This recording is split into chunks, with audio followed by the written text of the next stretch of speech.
Bonjour à vous, membres de Baseball Québec. Je veux simplement vous dire que Houston est un fier partenaire des manches supplémentaires qui va donner un coup de pouce à tous les bénévoles pour partir l'année 2021 en feu.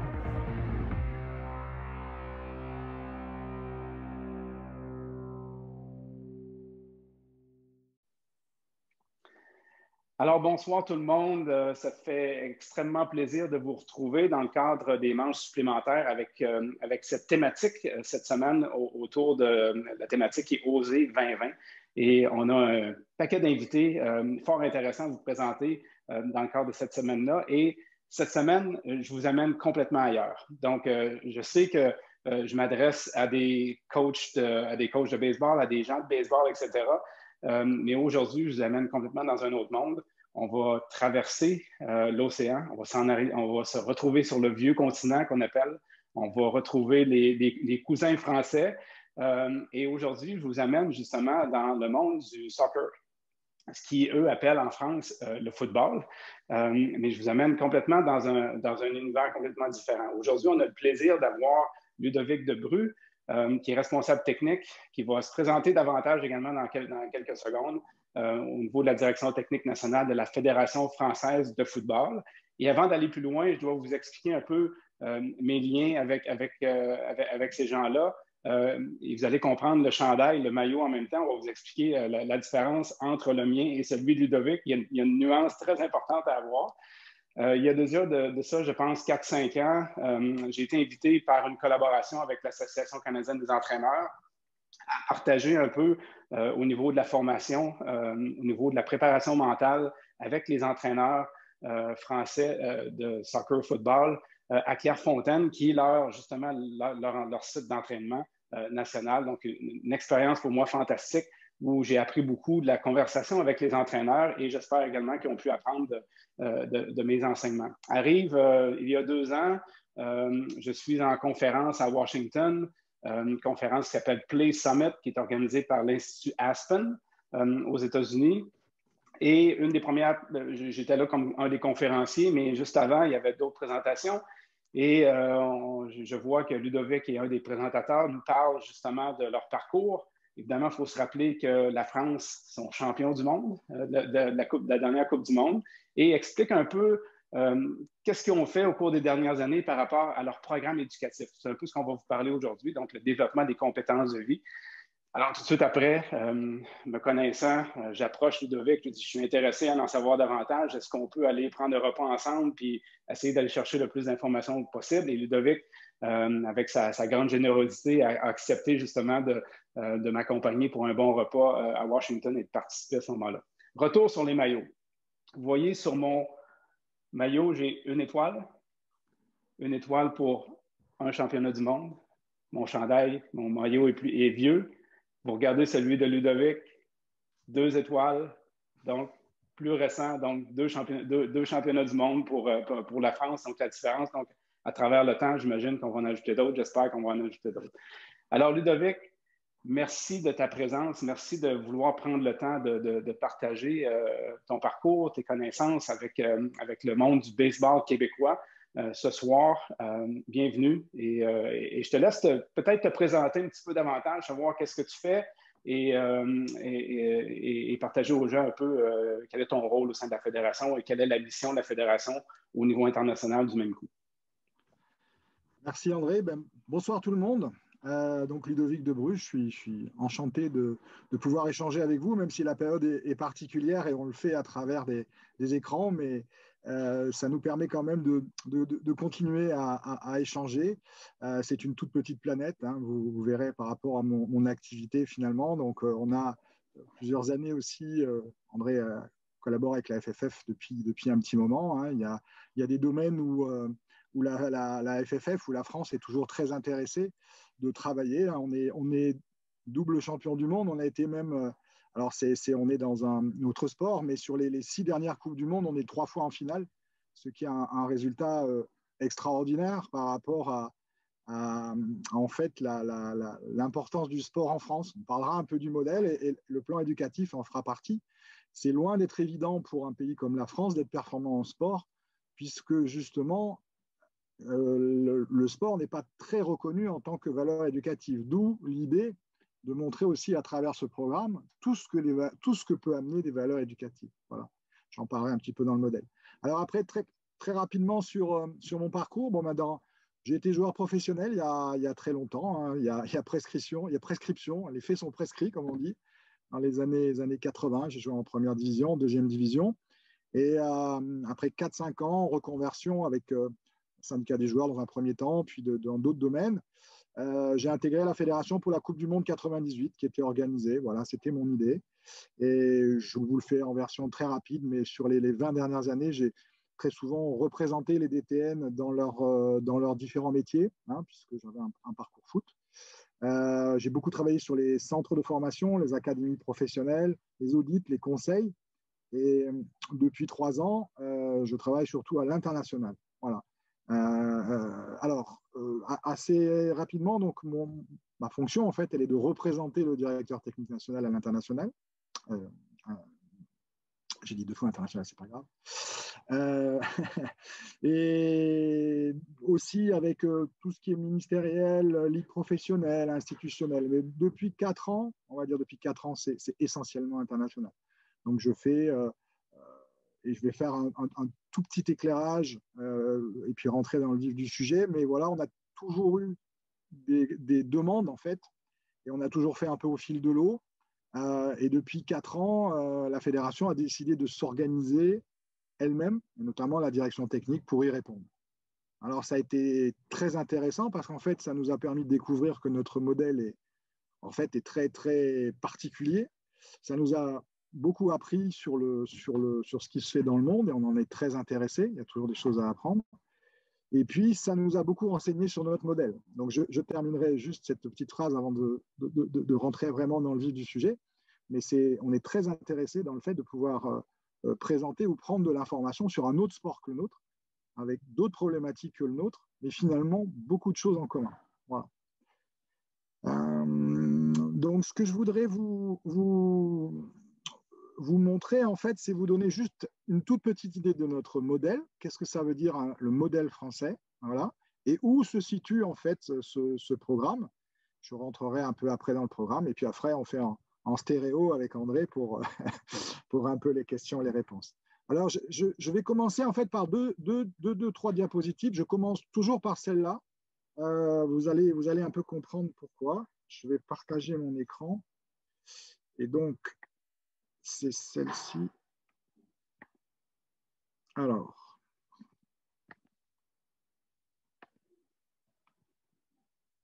je pense que c'est bon. C'est bon. Je commence toujours pour celle-là parce qu'en fait, même si elle est typique pour la fédération, elle est valable pour toutes les fédérations de tous les sports, en fait. Alors, c'est un entonnoir. Alors, je ne rentrerai pas tout dans le détail des items, mais vous allez comprendre assez rapidement. En fait, c'est pour chaque génération. D'accord ? En France, il y a 800 000 enfants chaque année qui naissent. C'est la même chose depuis des années. 400 000 garçons, 400 000 filles. Et sur ces 400 000, on en a 100 000 qui sont enregistrés à la fédération. Juste avant, alors pourquoi on met à 11 ans, 12 ans? Parce que c'est le moment où on fait notre première détection. En fait. Donc, à l'entrée en détection, ça veut dire qu'il y a un garçon sur 4 en France qui est licencié à la fédération. Donc, c'est quelque chose déjà qui est assez énorme. Et après, il y a tout un parcours. Je ne vais pas rentrer dans ces chiffres-là parce que ce n'est pas l'objet, mais en fait, c'est ceux qui vont rentrer dans nos structures élites. Je vous montrerai un peu le parcours. Et ce qui est le plus important, en fait, c'est ce que vous avez tout en bas. Alors ça, en fait, c'est sur ces 100 000, ça veut dire qu'il y en a 50 qui deviendront professionnels un jour et qui joueront vraiment, qui feront une carrière. Et il n'y en a que 1 ou 5 qui deviendront des internationaux. Donc c'est la même chose, en fait, dans votre sport, là, ou dans les pays. En fait, la seule chose qui change, c'est ce chiffre-là à l'entrée. Et donc, le taux de réussite, en fait, c'est ça, quoi. Ce qui est fondamental, c'est que le haut niveau, ce que tout le monde veut, ce que tout le monde voit, c'est 0,001% du sportif ou de l'activité.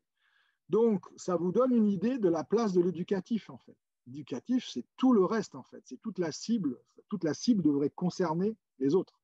La logique du haut niveau, c'est comment vous ciblez et comment vous arrivez à ça.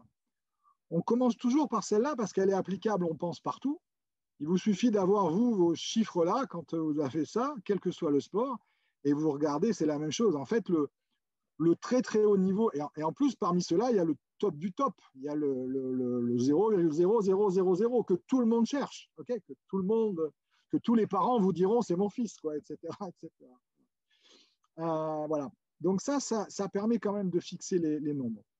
C'est immuable, ça bouge pas, ça bouge jamais. Ensuite, je vais vous montrer un peu quel est notre modèle, sans rentrer dans les détails, mais vous avez en fait, en fonction de l'âge, de 6 ans jusqu'à 20 ans, ici, là, sur la frise en rouge, on a situé un peu les structures, l'organisation du football français. Je ne vais pas du tout rentrer dedans. Ce qui est important, c'est que vous avez le programme jeune ou élite ou éducatif qui doit représenter nos 99, etc., etc. Et là, vous avez le programme élite. La caractéristique française, c'est que les filières sont bien identifiées. Ça, c'est quelque chose que j'ai découvert, que j'analyse dans beaucoup de pays. J'ai dû faire à peu près une trentaine de pays pour des raisons de collaboration, pour des raisons d'études. Et il y a beaucoup de confusion dans les programmes ou les objectifs. Voilà. Si nous, on a quelque chose à dire, c'est qu'on a des filières qui sont bien identifiées et on a une méthodologie. Alors, tout ce que je vous dis, c'est important. Hein. C'est pour ne pas dire blablabla, on est les meilleurs et ci et ça. Hein. Pas du tout. Hein. Notre système, il est basé sur l'échec, l'expérimentation, les erreurs, comme tous les systèmes. Hein. Et comme on est dans un pays qui n'était pas sportif à la base, ou qui n'a pas… En France, vous n'allez pas à l'université grâce au sport. Hein. Vous n'avez pas de bourse, vous n'avez pas ces systèmes-là que vous pouvez avoir. Donc, on compte que sur nous-mêmes. Voilà. Ça, c'était… je voulais vous donner ces deux indications parce qu'elles vous donnent l'importance d'un plan éducatif et de ce que ça représente. Je vais rentrer maintenant un peu plus dans notre programme éducatif. Juste pendant que tu fais la transition, juste pour informer les gens, ce que vous venez de voir là, c'est, comme Ludovic l'a dit, c'est exactement le même modèle qu'on voit en baseball. Tu sais, on veut tous avoir des Russell Martin, de M. Taureau qui joue à Houston dans les ligues majeures, etc. C'est ceux qu'on voit à la télé, c'est ce qu'on aspire quand on est plus jeune à jouer professionnel, etc. Mais on se rend bien compte que les 99,9% des joueurs de baseball chez nous n'atteindront pas ce niveau-là. D'où là l'importance de voir comment on peut structurer nos programmes pour éventuellement leur offrir la meilleure formation possible avec les meilleures habiletés, les meilleures compétences possibles qui vont être transférables à d'autres milieux par la suite. Donc, c'est un parallèle hyper important. Puis c'est une entrée en matière super importante que Ludovic vient de faire. Puis vous voyez le parallèle, comme il nous l'a dit, que ce soit au foot, que ce soit au baseball, que ce soit au hockey chez nous, on va retrouver la même problématique et les mêmes composantes de programme. Je te laisse continuer. Okay, merci. Donc, le programme éducatif fédéral, il a été mis en place en 2014. Mais on pourrait se poser la question d'abord pourquoi un programme éducatif et j'ai envie de dire, la réflexion, je pense que dans tous les sports, avant de faire ce programme éducatif, on a fait des sondages avec nos clubs, en fait, hein, nos clubs, nos régions.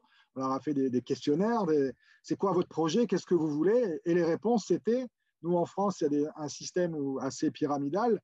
Il y a une équipe 1, en fait, et des équipes de jeunes. Le projet, c'était faire monter l'équipe 1. Hein. C'était tout, quoi. Il n'y avait pas du tout derrière. Et je pense qu'on a…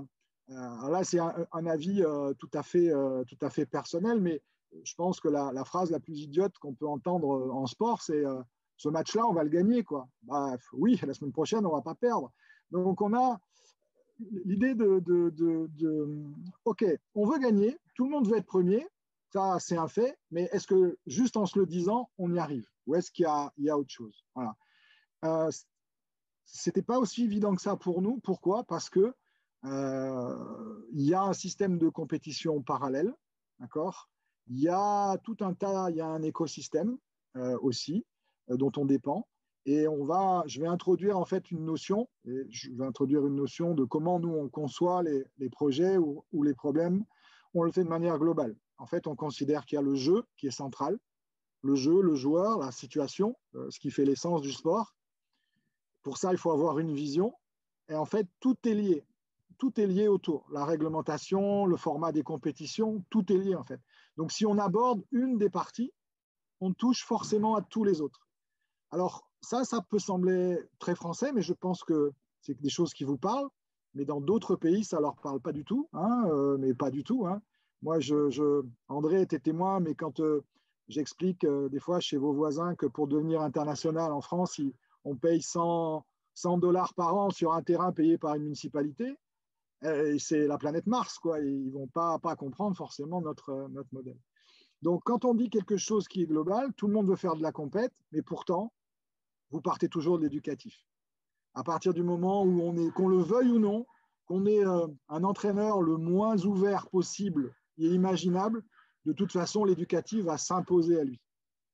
Quand vous demandez, par exemple, alors je ne sais pas si c'est on va prendre des habitudes toutes simples, peut-être après un effort, on se prend une douche. À partir du moment où vous introduisez ça, vous êtes forcément dans l'éducatif, que vous le vouliez ou non. Alors, on a essayé de l'organiser. Comment est-ce qu'on a fait? Quel est le principe de ce programme? Le principe de ce programme, c'est de fournir des outils. C'est une boîte à outils. Ça ne doit pas être quelque chose d'obligatoire.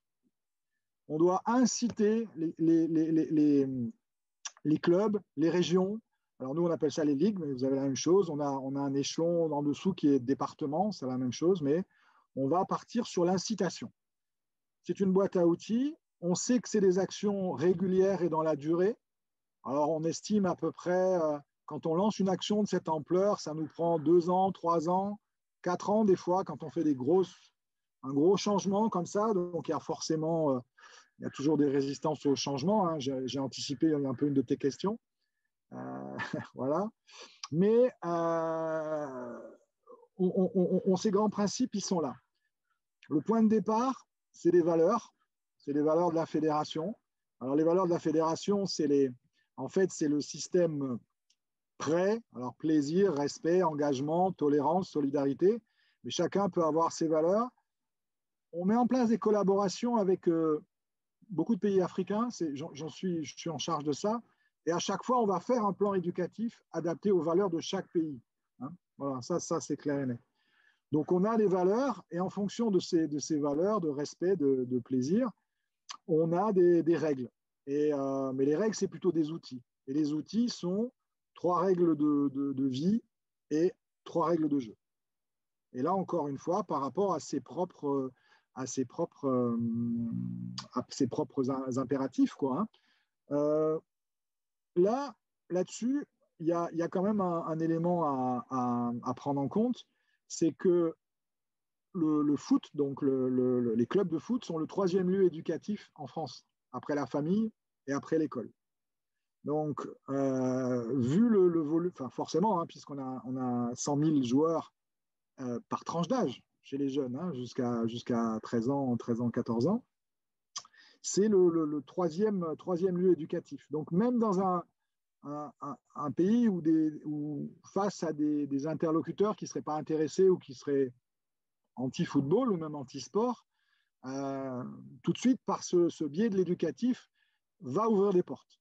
Dans notre écosystème. Moi, je n'ai pas la prétention de connaître le vôtre, mais probablement que ça en ouvre d'autres, mais ça en ouvre de toute façon. À travers un programme éducatif, on peut ouvrir, on peut aller chercher des subventionnements ou des moyens, etc. Voilà. En plus, l'intérêt de ce qu'on peut faire dans un club de sport, c'est que c'est mieux accepté probablement là que dans un milieu où c'est imposé. L'école est quelque chose d'imposé, la famille est quelque chose d'imposé. Tandis que là, c'est différent. Il n'y a rien d'obligatoire. C'est ce qu'on dit aussi aux jeunes qui viennent, même aux parents. C'est pas un lieu obligatoire. La loi ne nous impose pas de les accepter. Donc, c'est déjà une démarche différente. Et puis après, la deuxième démarche, c'est que de toute façon, celle qui va intéresser même les entraîneurs les plus compétitifs possibles, c'est que vous partez de l'éducatif pour aller vers le sportif. Je vais vous faire un petit parallèle, juste un parallèle. Ça, c'est le programme éducatif. Mais on a aussi un programme, dans notre programme élite, on a défini un peu sur le même modèle des standards de détection. Et les standards, le premier standard, c'est l'état d'esprit du joueur dans la détection. Donc en fait, il est lié à l'éducatif. Tout est lié, tout est maillé, etc. Voilà. C'est les premiers critères qu'on regarde. André, peut-être tu voulais... Après, je vais rentrer un peu plus dans le détail des différents programmes, si tu veux.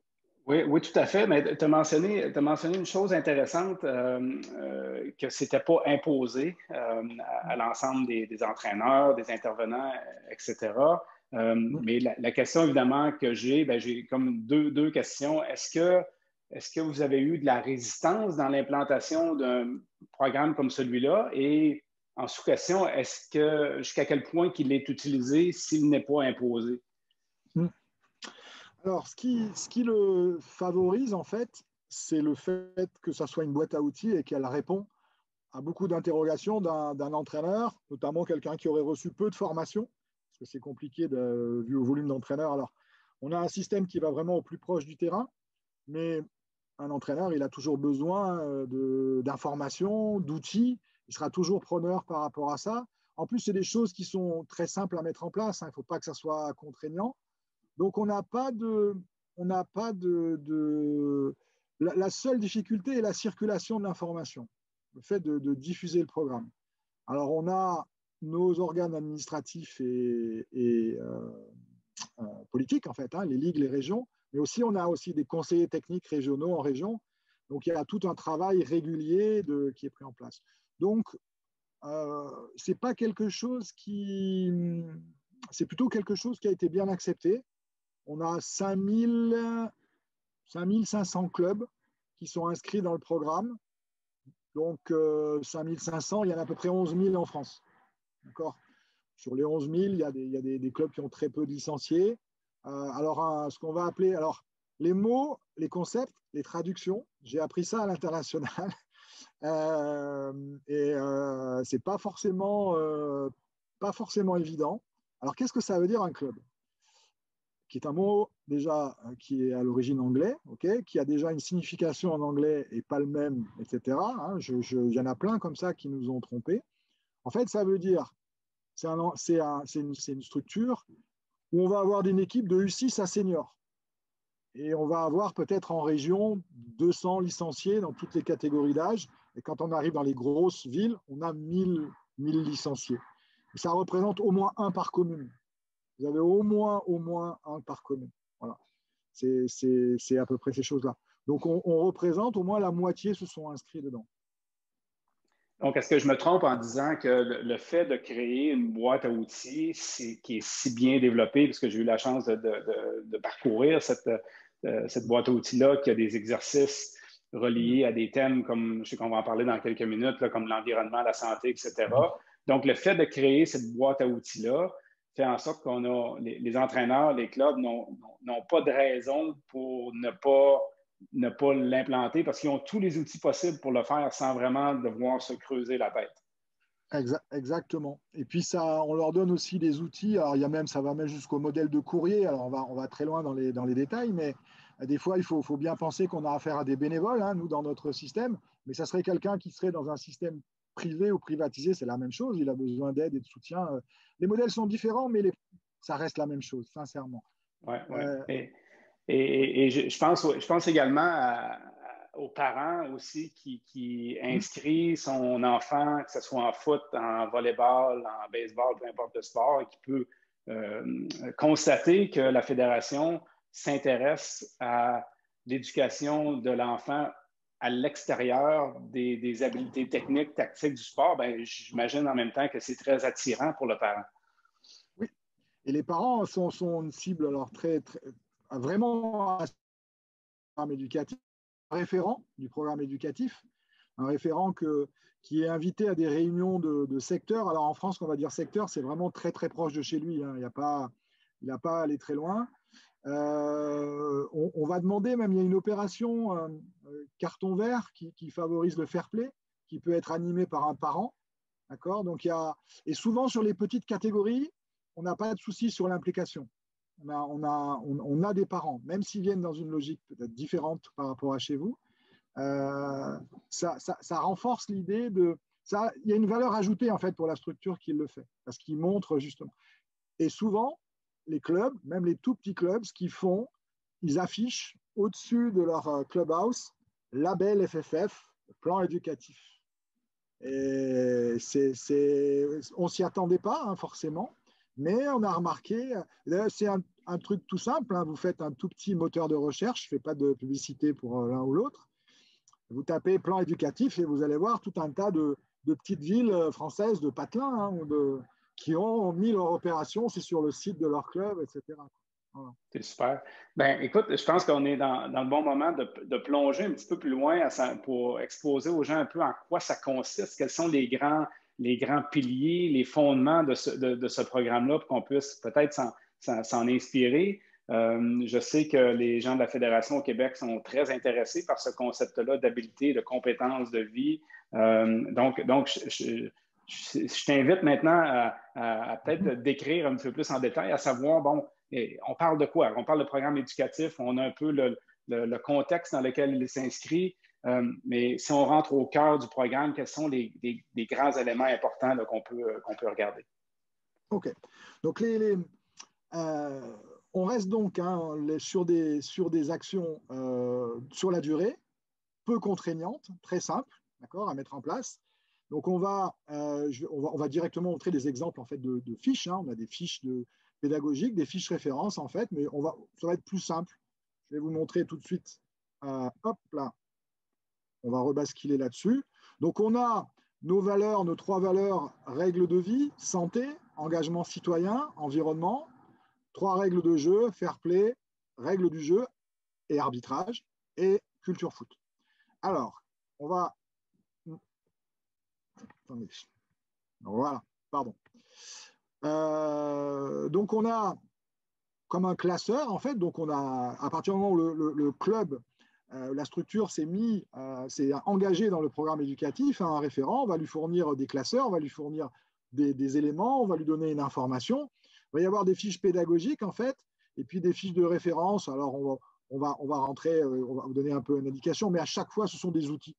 Des outils pour préparer la journée, des outils pour quel type d'exercice mettre en place. En général, c'est des ateliers, ça peut être l'organisation d'une journée dédiée. On peut l'insérer dans un jeu, par exemple. On va vous montrer un petit exemple où on veut mettre sur les premiers, les tout petits, on va leur apprendre à faire un sac. Ça peut sembler bizarre, mais non, en fait.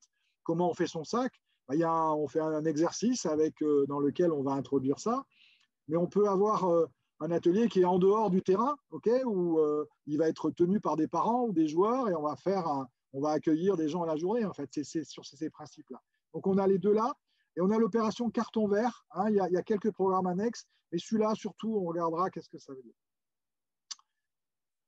Règles de vie, santé. Alors, les objectifs, c'est les fondamentaux qui concernent l'hygiène et la vie sportive. Donc, il y a l'idée d'apprendre à préserver un capital santé. Hein, d'accord, c'est les compétences à acquérir. Alors, celle-là, il y a des jeunes ou des joueurs, ça peut éventuellement leur passer au-dessus de la tête parce qu'ils sont jeunes. Mais si vous, si vous attaquez sous l'angle d'utiliser les bons messages pour bien se préparer à la pratique sportive, bien s'échauffer, tout ça, vous trouvez toujours un biais pour les intéresser surtout. Mais les très jeunes, ils mordent à l'hameçon. Enfin, ils sont très, très... il faut vraiment avoir confiance avec ça. Ça marche très, très bien. Et puis, être sensibilisé au risque de pratiques addictives. L'alcool, nous, la drogue, hein, on a des fiches. Mais chaque pays, quelque part, peut mettre...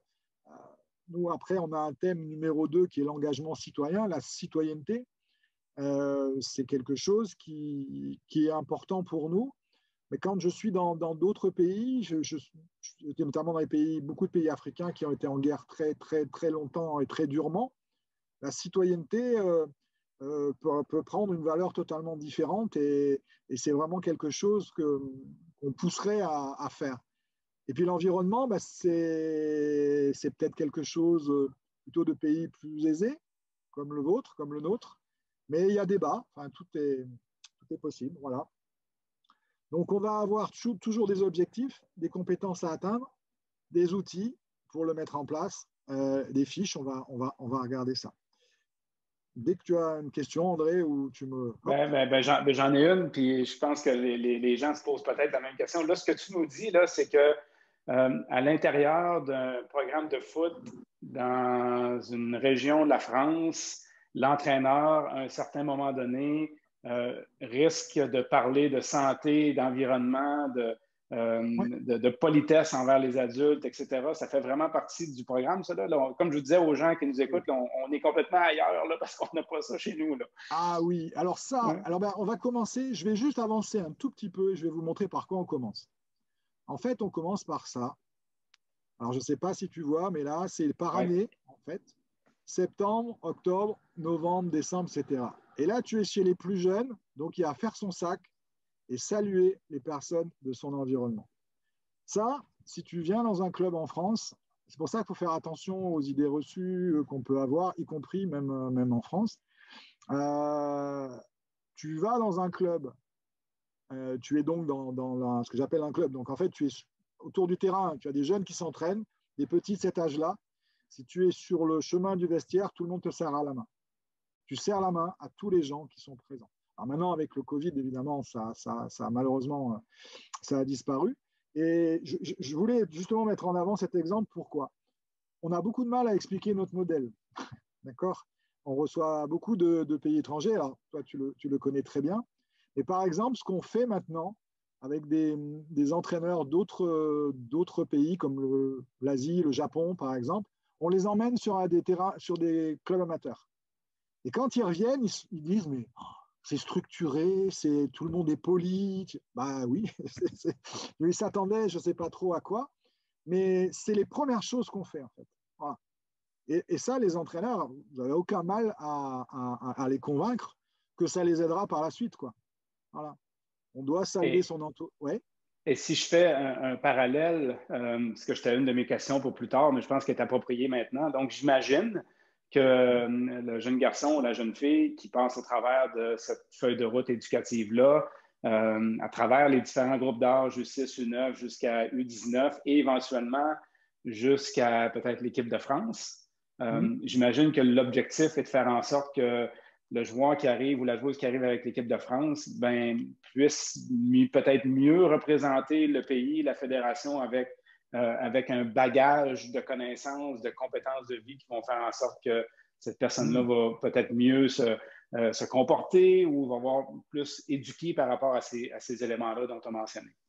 Oui, tout à fait. En plus, on est tous à la même enseigne, c'est-à-dire qu'on aura toujours un entourage qui prendra que ce qui ne va pas, en fait, qui va nous regarder que le problème et qui fera ressortir que la mauvaise parole ou le mauvais geste d'un joueur de baseball, alors que 99% de toute son équipe n'a fait que des choses positives. Ils montreront toujours que le négatif d'abord, on ne montrera que toujours le négatif, donc ça a d'autant plus d'importance. Alors ça, c'est vers l'extérieur, mais surtout vers l'intérieur, l'entraîneur. À partir du moment où on a quelqu'un, et c'est le message en fait qui est donné sur les entraîneurs des sélections nationales, là, avec qui j'avais eu un échange, ils disent, mais 99,99% des gars, c'est des bons gars, quoi.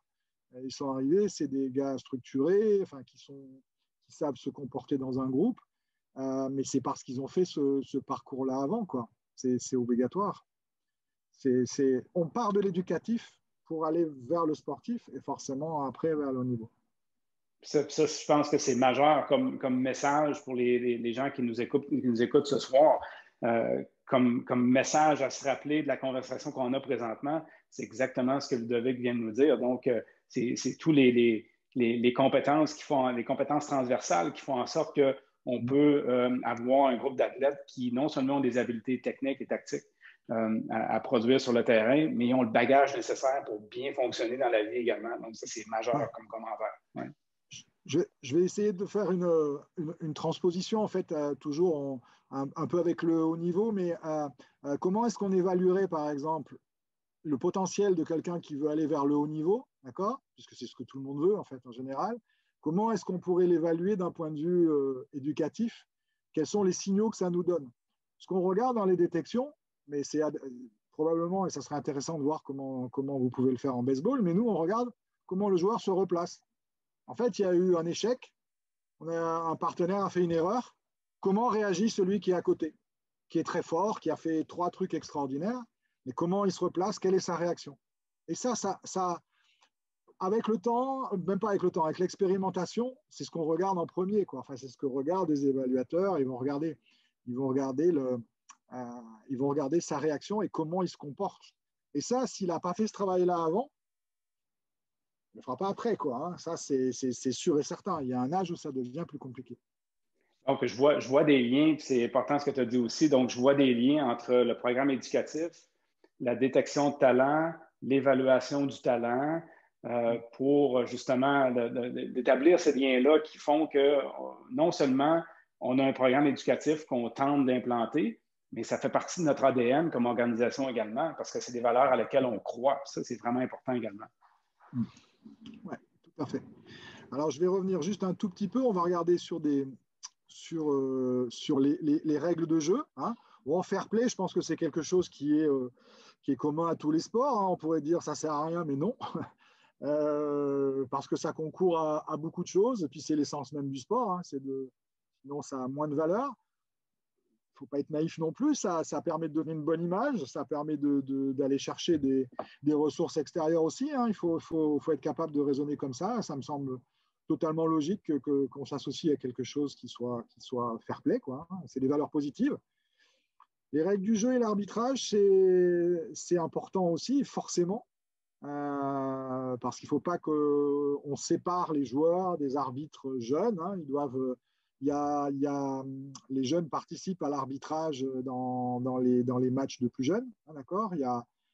C'est obligatoire, il y a des compétences à acquérir. Bon, et puis la culture foot, ça permet aussi de donner un peu un aspect ludique, mais pourquoi est-ce qu'il y a un club? Bah oui, non, mais ce n'est pas obligatoire, ce qu'on le fait, etc. Voilà. Ça, c'est des valeurs qui ont été définies par la FFF. Ça serait intéressant de voir si vous, de votre côté, à terme, vous envoyez d'autres, quoi. Là, ça serait vraiment intéressant de nous voir revenir, enfin de voir ce retour, quoi. Évidemment, j'imagine qu'il y a un lien. Je regardais la culture foot, le thème numéro 6. J'imagine qu'il existe un lien entre les enseignements à travers de ce pilier-là et peut-être la possibilité pour un athlète qui, peut-être qu'il n'a pas les capacités ou les habiletés de se rendre à un plus haut niveau, d'éventuellement peut-être vouloir redonner à son sport et devenir un administrateur au sein du club, peut-être devenir un officiel. Ouais. Et de rester quand même impliqué malgré le fait que je ne peux peut-être plus participer comme athlète. Oui, ça c'est ce qu'on disait tout à l'heure. Tout est lié. En fait, ça, on le retrouve dans la formation de cadre. Ça aussi, c'est le même type de message. Enfin, là, on parle à des entraîneurs, hein, de toute façon. Hein, là, c'est un programme éducatif, c'est un outil, mais il est forcément associé à un élément de base qui est la formation de cadre, je veux dire. Et ce qu'on s'aperçoit, en fait, cette idée de redonner, on a des entraîneurs français qui sont dans des sélections étrangères, et alors qu'ils sont plutôt concentrés sur leur objectif immédiat, ils ont été formés dans cet état d'esprit, et ils reviennent vers nous en disant « Ah, ça serait bien si vous faisiez du développement, si vous travaillez en fait sur ces concepts, parce qu'il a été introduit en fait dans la formation d'entraîneur. C'est pas que l'un est plus important, mais c'est un des meilleurs moyens de l'introduire aussi. Il est là, forcément. Tout à fait, très bien dit. Moi, j'ai une autre question. Évidemment, tu as parlé, c'était depuis à peu près 2014 que vous avez implanté. Quelles sont les grandes leçons que vous avez apprises? Si tu devais le refaire encore, par exemple, si tu devais le recommencer à zéro, est-ce que tu ferais le même parcours? Est-ce qu'il y a des conseils que tu pourrais donner aux gens qui nous écoutent, aux dirigeants, savoir, bon, si on veut partir quelque chose comme ça, quelles sont les choses, les pièges peut-être à éviter ou les trucs qui ont vraiment bien fonctionné, qui sont des incontournables? Est-ce qu'il y a des choses qui te viennent en tête par rapport à ça? Dans la démarche, il faut associer les destinataires d'abord. Hein, il faut vraiment les impliquer dans avant de monter le projet, en fait. Hein. Il faut vraiment essayer parce que le fait de les questionner, même si on a l'impression de savoir déjà les réponses, ça peut nous donner déjà pas mal d'éléments quand même. Après, moi, je dirais ce qu'il y aurait à améliorer, c'est de le faire encore plus tôt. Ça serait de le faire le plus vite possible, quoi. C'est un peu pourquoi. Alors, je Je pense que sur les différents... là où on peut toujours améliorer des choses, c'est de diversifier l'offre de pratique ou l'offre d'exercice. Alors, je ne sais pas si c'est possible et quelle forme ça a peut-être en baseball, mais nous, en foot, des fois, ça peut prendre des formes qui sont différentes. Il existe peut-être d'autres modèles. Alors, en foot, vous avez donc le foot à 11 traditionnel, mais vous avez le futsal, alors c'est ce qui vient donc, qui se joue en salle à 5 contre 5, qui est, alors ça par exemple, l'autre grand pays de foot, mais c'est le Brésil. Alors, mais il y a d'autres grands pays, bien évidemment, mais part de ce futsal, de ce foot à 5, pour aller vers le foot à 5, à 11, pardon. Et l'éducatif, on a été très surpris, mais la mise en place d'un suivi socio-éducatif est très, très forte, puisqu'ils ont quasiment, dans leurs joueurs en formation, 60 ou 70% des joueurs dont aucun parent travaille. Okay, ils ont cette caractéristique-là au Brésil. Donc, ils ont utilisé un autre outil pour arriver au même que nous. D'accord ? Donc, peut-être qu'il existe voilà, d'autres exemples de sport qui font qu'on peut très bien faire comme ça. Mais en résumé, non, je ne pense pas qu'on puisse faire d'erreur. Je ne pense pas. Il ne faut pas se tromper quand on parle d'éducatif. Clairement. Est-ce que tu as noté certaines nuances qui sont faites ou qui devraient peut-être être faites, je ne sais pas, je n'ai pas la réponse, entre les garçons et les filles, par exemple, dans le cadre d'un programme comme celui-là, où ça s'adresse vraiment aux deux? Alors, ce programme s'adresse forcément aux deux. Alors, par expérience, c'est quand même intéressant même si on a l'impression de savoir, de reprendre la partie féminine intégralement, parce que la plupart des études ou des questionnaires ou des analyses ont toujours concerné les garçons, en fait. Ça, c'est quelque chose... j'avais assisté à un congrès sur l'innovation où il y avait un médecin allemand qui présentait les blessures chez les femmes, en fait, les blessures du genou, sur lesquelles il y avait très, très peu de documentation. Il y a très peu, même je crois, d'études médicales qui prennent comme modèle la femme et qui ont toujours pris le modèle masculin. Et donc, on a toujours tendance à penser que c'est normal, mais oui, ça vaudrait peut-être le coup de reprendre cet angle-là avec l'aspect appliquer en fait le même filtre en se positionnant d'un côté féminin. Sur les tranches visées, on est vraiment dans la mixité. Hein. 6 ans, 13 ans, on est vraiment dans la mixité. Et c'est un peu pareil chez nous, donc le baseball féminin qui croît en importance au cours des dernières années. Je pense qu'il a pris beaucoup d'ampleur. Donc, j'étais curieux de voir, étant donné que je sais que pour Baseball Québec, le côté féminin est hyper important. Donc, j'étais curieux de voir s'il pouvait avoir une déclinaison ou peut-être quelques nuances à apporter dans un programme comme celui-là. Donc, c'est fort intéressant. Tantôt, je pense l'avoir déjà vu, je fais un petit à côté, là, mais tu as mentionné le carton vert. Est-ce que j'ai déjà vu à quelque part qu'il y avait aussi un carton bleu? Alors, un carton bleu, je pense que c'est quand le ministre, quand l'action a été présentée au ministère des Sports, avant l'Euro 2016, je crois, ils ont été très intéressés, mais ça s'appelait carton vert. Donc, ils ont fait carton bleu, mais c'est le même principe, en fait. Voilà, c'est le même principe d'action, qui Parfait. Est de récompenser. On peut le regarder, on peut passer au carton vert si tu veux. Oui, certain. Hein? Alors, carton vert, en fait, pardon, je vais partager. Alors. Il faudra que tu arrêtes cette projection-là avant. Il faut que j'arrête? Oui, si tu veux changer, oui. OK, je vais la reprendre et je vais...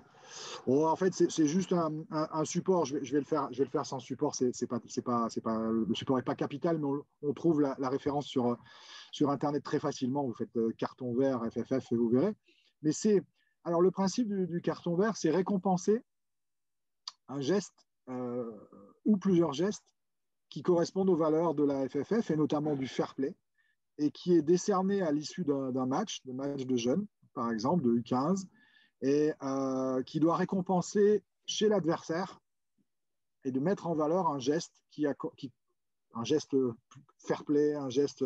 alors, comment ça se passe, en fait? Il y a un observateur de chaque côté, d'où les parents dont on parlait la dernière fois, par exemple, ça peut être un parent, hein, ou ça peut être, voilà, l'essentiel, c'est qu'il y en ait un et un, hein, de chaque camp, et il doit regarder dans l'équipe adverse, en fait, et faire ressortir à la fin du match. À la fin du match, l'équipe et puis les entraîneurs se rassemblent et disent, voilà, il y a le joueur de telle équipe en face qui a fait un geste fair play ou un geste qui mérite d'être récompensé.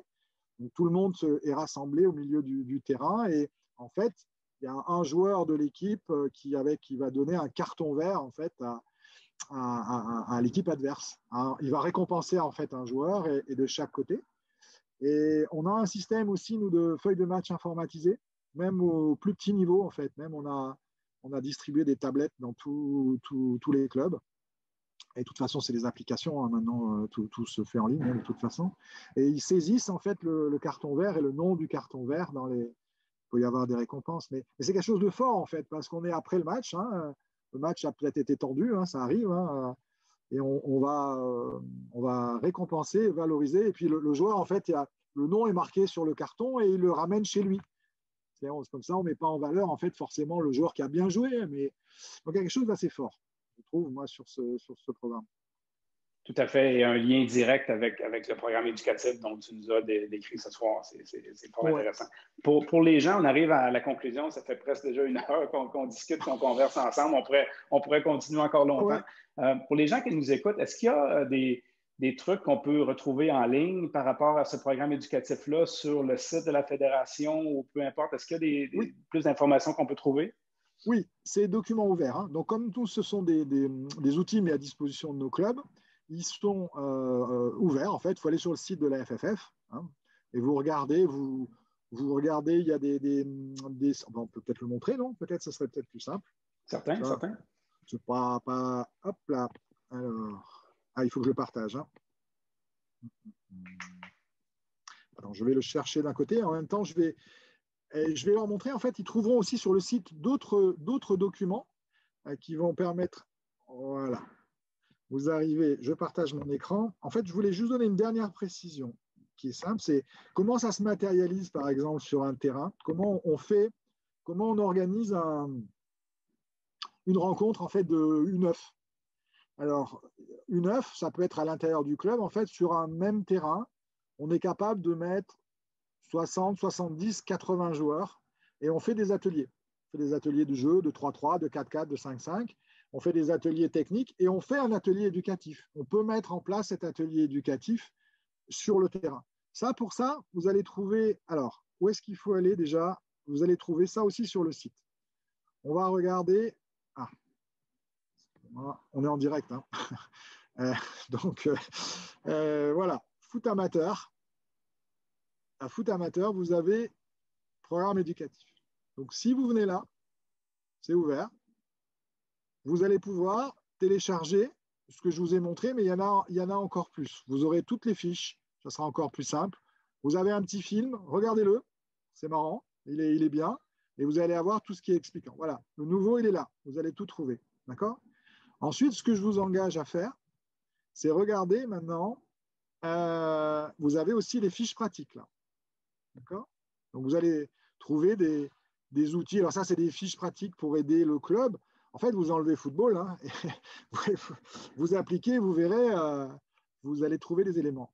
Il y a quelque chose qu'il faudrait regarder aussi, à mon sens, si vous voulez vous faire une idée, c'est le guide interactif du football des jeunes. Et donc tout ça, vous pouvez regarder, c'est des programmes de la fédération. J'aurais voulu vous montrer le football des enfants. Voilà.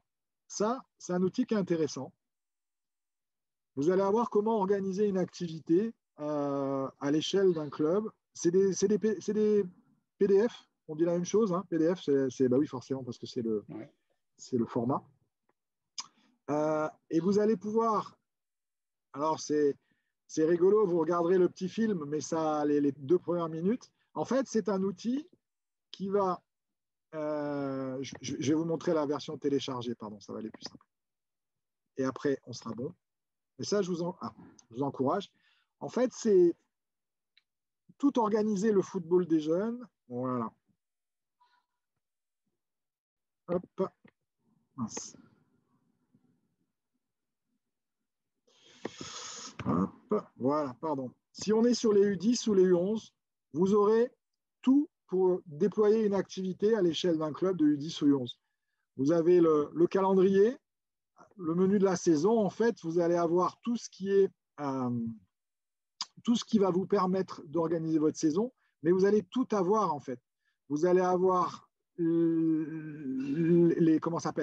la philosophie, vous allez avoir les contenus surtout, vous allez avoir comment on fait les procédés d'apprentissage. En fait, c'est les séances. En fait, essayez de regarder.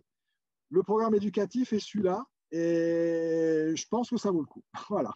Oui, certainement. Puis on pourra partager aux gens qui sont avec nous ce soir le différents liens là, par l'entremise de différents véhicules de communication. Ludovic, merci. Ça a été fort, fort agréable. Je pense que j'ai appris encore plus que lorsqu'on est allé à Washington avec autour d'un bon repas et d'un bon verre de vin. Mais on comprend, les gens qui ont écouté Ludovic ce soir, on comprend qu'on ne devient pas champion pour rien. Il y a des trucs, des fois, qui nous échappent, qu'on ne connaît pas, mais c'est un peu l'idée de ce soir de voir que derrière le succès au niveau international, que ce soit n'importe quel rayonnement qu'on regarde, il y a quelque chose qui se fait derrière qui fait en sorte qu'on a créé une culture qui gravite autour de ce succès-là, qui est non seulement quelque chose qu'on détecte sur le terrain, mais également des éléments qu'on détecte à l'extérieur du terrain qui font partie justement de l'ADN d'une organisation.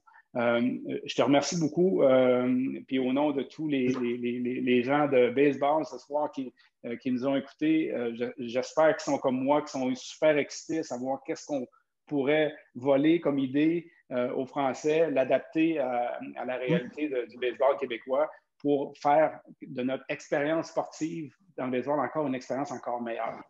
Alors, c'était vraiment super. Je te remercie beaucoup encore une fois. Puis je sais qu'on aura d'autres occasions de se parler un autre moment. Avec grand plaisir, puis on apprend toujours. Oui, exactement. Puis tu l'as bien dit, hein, je pense que d'un sport à l'autre, d'un pays à l'autre, il y a tellement qu'on peut apprendre. C'est vraiment intéressant. Oui. Mais on viendra chez vous. On va venir voir, on va venir apprendre nous aussi. Excellent. Hey, merci beaucoup, Ludovic. J'apprécie beaucoup. Puis merci. à une prochaine. Hein? À très bientôt. Merci.